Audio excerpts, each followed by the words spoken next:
Itu kita teteskan 1 tetes darah kurang lebih 2-3 mm pada ujung kaca objek seperti ini. Kemudian dengan kaca penggeser ini kita menggeser dari sudut 30 derajat sampai 40 derajat ke atas dulu, kemudian langsung kita menggeser ke arah bawah. Jadi proses penggeserannya ini harus 1 kali langsung, tidak boleh ditunda. Kemudian setelah itu kita biarkan sediaannya ini mengering, kemudian hasil sediaan yang baik itu seperti ini, di mana bagian ujungnya itu tipis. Kemudian nanti kita dapat membacanya itu seperti ini dari atas ke bawah, kemudian naik ke atas ke bawah lagi. Nah, kemudian kita taruh sediaannya ini pada rak untuk mewarnai sediaan. Letakkan kaca sediaan pada rak pewarna. Kemudian kita fiksasi kaca sediaan ini dengan metanol absolut kurang lebih 10 menit. Kemudian kita teteskan larutan bright, tunggu 7 menit. Kemudian kita teteskan larutan penyangga atau buffer, kemudian tunggu 5-12 menit. Kemudian kita bilas dengan air mengalir. Kemudian kita keringkan dengan posisi vertikal. Dan kita siapkan mikroskop untuk membacanya. Jadi untuk masa perdarahan ini ada 2 cara, yaitu pemeriksaan masa perdarahan metode IV dan metode DUC. Jadi untuk perdarahan metode IV ini kita menggunakan sphygmomanometer dan stopwatch. Jadi sphygmomanometernya itu kita pasang, jaraknya 3 cm dari lipatan siku, tusuk dengan lancet atau blade di bagian bawahnya, di bagian sini, kemudian kita tusuk. Pas darah pertama keluar, kita langsung menghidupkan stopwatch-nya. Jadi, kita tempelkan kertas saring ini setiap 30 detik. Kemudian, tetesan pertama itu harus yang berdiameter 5 mm atau 1,5 cm. Cara pemeriksaannya ini pada daun telinga. Untuk cara pemeriksaannya sendiri yang direkomendasi adalah cara pemeriksaan metode IV. Ini untuk hasil metode IV-nya. Nilai normalnya itu 1-6 menit.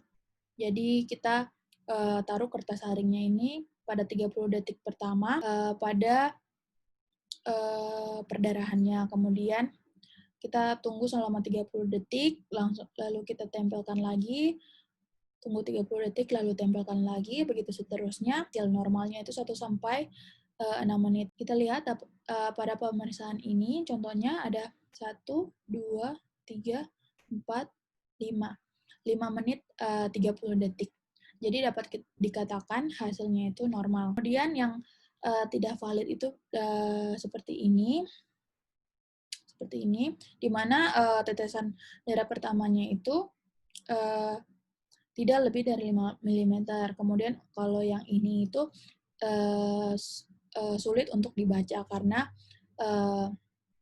ditempelkan itu berdekatan. Kita masuk ke masa pembukuan. Jadi pada masa pembukuan ini kita siapkan tabung serologi 4 tabung, kemudian darah 5 cc dengan semprit.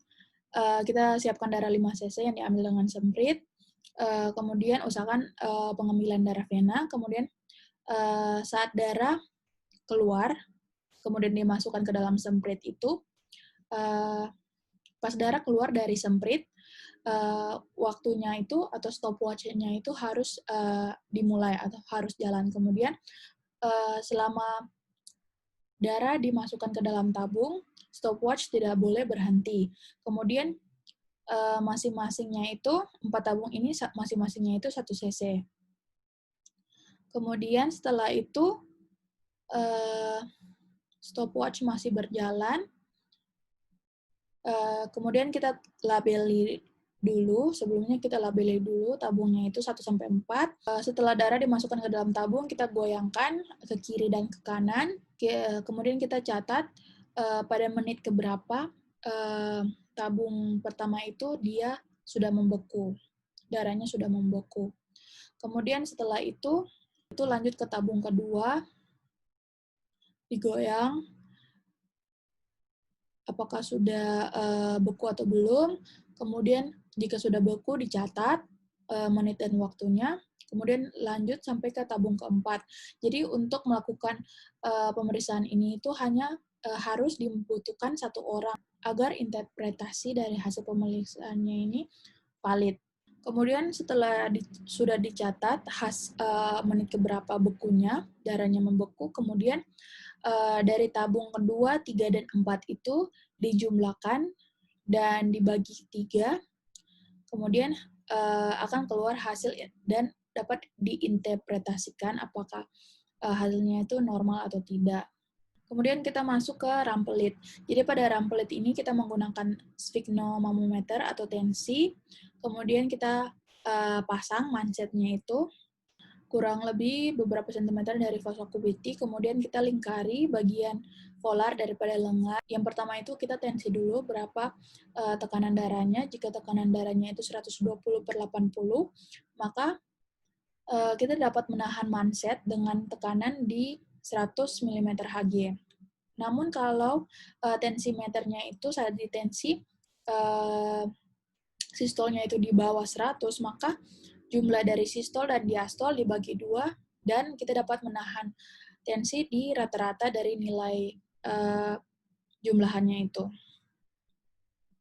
Misalkan itu 90/70 mm Hg, maka kita dapat menahannya itu pada tekanan atau tahanan 80 mm Hg.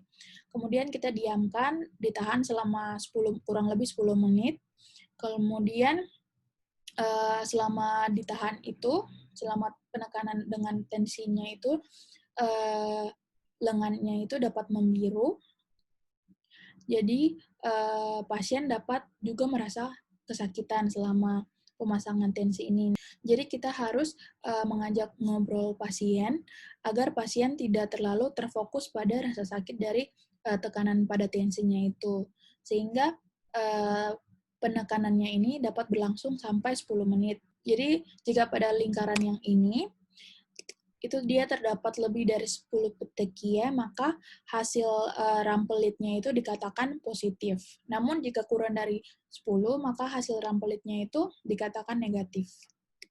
Oke, kemudian ada pemeriksaan golongan darah. Jadi pemeriksaan golongan darah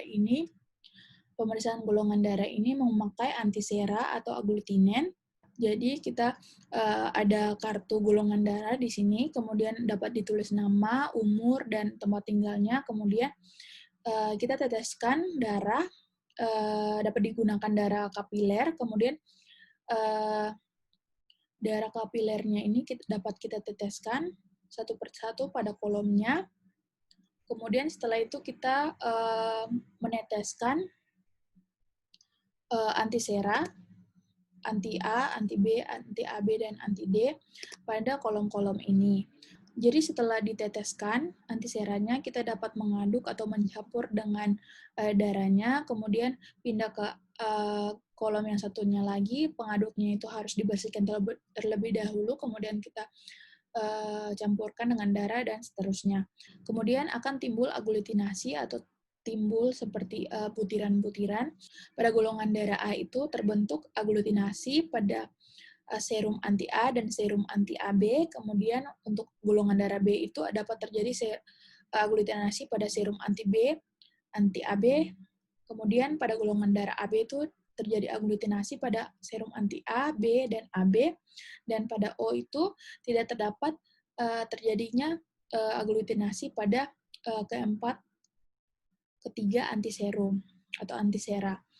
Kemudian pada kartu golongan darah di sini sebagai contohnya itu golongan darahnya itu O karena tidak terdapat agglutinasi yang muncul pada anti-A, B, dan AB. Pada resusnya itu positif dikarenakan ada agglutinasi yang timbul. Sekian dan terima kasih.